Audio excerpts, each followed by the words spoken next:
Dictation 110 शब्द प्रति minute start होगा 5 सेकंड बाद। स्टार्ट। खुदरा महंगाई अक्टूबर में बढ़कर पिछले 14 महीनों के सबसे ऊंचे स्तर पर पहुंच गई। भारतीय रिजर्व बैंक के अनुमान से भी ऊपर 6.2% दर्ज हुई। रिजर्व बैंक काफी समय से खुदरा महंगाई को 4% पर लाने की कोशिश कर रहा है। इसीलिए 6 बार से वह अपनी मौद्रिक नीति को यथावत रखते हुए रेपो रेट को 6.5% पर बनाए हुए हैं। हालांकि रिजर्व बैंक को अनुमान था कि अक्टूबर में खुदरा महंगाई कुछ बढ़ेगी, मगर कुछ 6% से ऊपर चले जाने का उसे अनुमान नहीं था। इसकी वजह खाद्य वस्तुओं की कीमतों में बढ़ोतरी बताई जा रही है।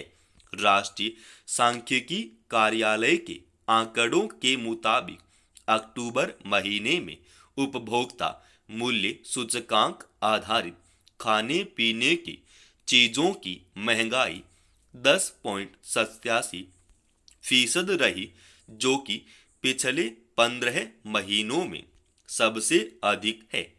हालांकि त्योहारी मौसम होने के कारण औद्योगिक उत्पादन में कुछ बढ़ोतरी दर्ज हुई और वह 3.1% पर पहुंच गया है, जबकि अगस्त महीने में इसमें चिंताजनक गिरावट दर्ज हुई थी। इससे अंदाजा लगाया जा सकता है कि थोक और खुदरा महंगाई के बीच किस कदर अंतर और असंतुलन है। खुदरा महंगाई की मार सबसे अधिक निम्न और मध्यम आय वर्ग पर पड़ती है। रोजमर्रा उपयोग होने वाली वस्तुओं की कीमतों में बढ़ोतरी बहुत सारे लोगों के दैनिक उपभोग और उनके पोषण पर प्रतिकूल प्रभाव छोड़ती है। अनुमान है कि अभी कम से कम 1 वर्ष तक खुदरा महंगाई के रुख में नरमी के आसार नहीं है, यानी बैंक दरों में बदलाव की आस लगाए लोगों को अभी और इंतजार करना पड़ेगा।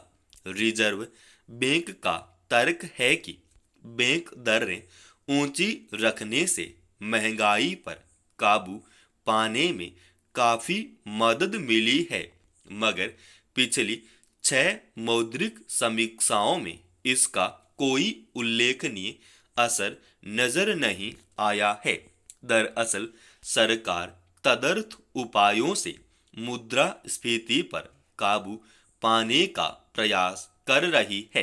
हकीकत यह है कि लोगों की क्रय शक्ति लगातार घटी है।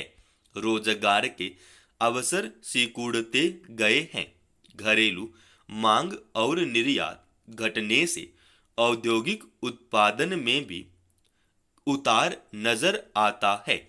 इस तरह वहां भी रोजगार के अवसर छिज रहे हैं। लोगों के पास रोजगार नहीं होगा तो उनकी क्रय शक्ति भी नहीं बढ़ेगी। क्रय शक्ति नहीं बढ़ेगी तो बाजार में पूंजी का प्रवाह नहीं बढ़ेगा। ऊपर से खाने पीने की कीमतें आसमान छू रही है।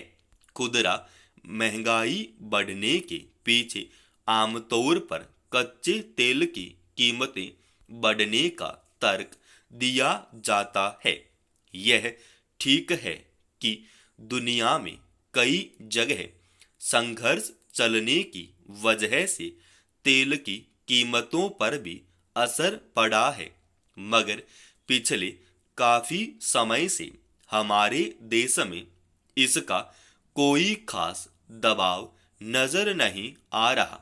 फिर खाने पीने की चीजों की कीमतें ऐसे मौसम में बढ़ रही हैं जब बाजार में फसलों की भरपूर आवक रहती है। मौसमी फलों और सब्जियों की कीमतें भी आम आदमी की क्षमता से बाहर चली गई हैं। सच्चाई यह भी है कि आंकड़ों में जो महंगाई नजर आती है धरातल पर उससे कहीं अधिक होती है। इसकी व्यवहारिक समीक्षा और उस पर कारगर कदम उठाने की पहल होनी चाहिए।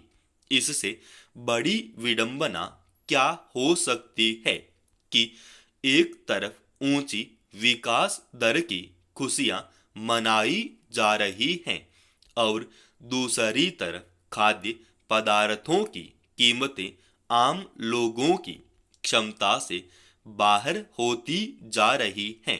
हिमाचल प्रदेश में 6 मुख्य संसदीय सचिवों को हटाने और उनको मिली सुविधाएं वापस लेने का उच्च न्यायालय का आदेश अन्य राज्य सरकारों के लिए एक नजीर और सबक है।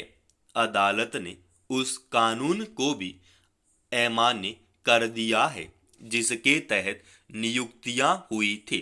आज जब सरकार का आकार छोटा रखकर जनता को सुशासन देने का वादा किया जाता है, ऐसे में चहेते विधायकों को उपकृत करने की प्रवृत्ति अनुचित ही है। कोई दो राय नहीं कि इस तरह की राजनीतिक नियुक्तियों से शासन पर अनावश्यक आर्थिक बोझ बढ़ता है। कई राज्यों में संसदीय सचिव बनाने की राजनीतिक परंपरा रही है। संविधान के अनुच्छेद 164 के अनुसार किसी भी राज्य में उसके विधायकों की कुल संख्या के 15% से अधिक मंत्री नहीं हो सकते। फिर भी हिमाचल में कुछ विधायकों पर कृपा की गई। उन्हें मंत्रियों के समान वेतन और तमाम सुविधाएं दी गई। इसी पर सवाल उठाया गया था। इससे पहले भी उच्च न्यायालय ने संसदीय सचिवों को मंत्रियों की तरह शक्ति का प्रयोग न करने का अंतरिम आदेश दिया था। इस मामले को लेकर राज्य सरकार ने शीर्ष अदालत में गुहार लगाई थी, मगर वहां भी उसकी नहीं सुनी गई। गौरतलब है कि इससे पूर्व उच्चतम न्यायालय मणिपुर और असम में संसदीय सचिवों की नियुक्तियों को अवैध ठहरा चुका है। हिमाचल प्रदेश उच्च न्यायालय के ताजा आदेश को गंभीरता से लेने की जरूरत है। इस पूरे मसले पर समन्वित रूप से विचार किया जाना चाहिए। एक ओर तो राज्य सरकारें पैसे की कमी और वित्तीय बोझ बढ़ने का रोती रहती है। वे कई बार केंद्र सरकार से मदद की गुहार लगाती हैं। दूसरी तरफ अपने करीबी लोगों को उपकृत करने में उदारता दिखाती है। ऐसे नियुक्तियों पर बेवजह खर्च को लेकर लंबे समय से सवाल उठते रहे हैं। राज्यों में अनेक ऐसे आयोग और बोर्ड हैं जिनमें ऐसे विधायकों को अहम पद दे दिए जाते हैं जिन्हें किन्हीं कारणों से मंत्री नहीं बनाया जा पाता। उनमें से कई बोर्ड और आयोग प्रायः निष्क्रिय और अनुपयोगी है। किसी को उपकृत करने के लिए सार्वजनिक धन का अपव्यय क्यों होना चाहिए। समाप्त।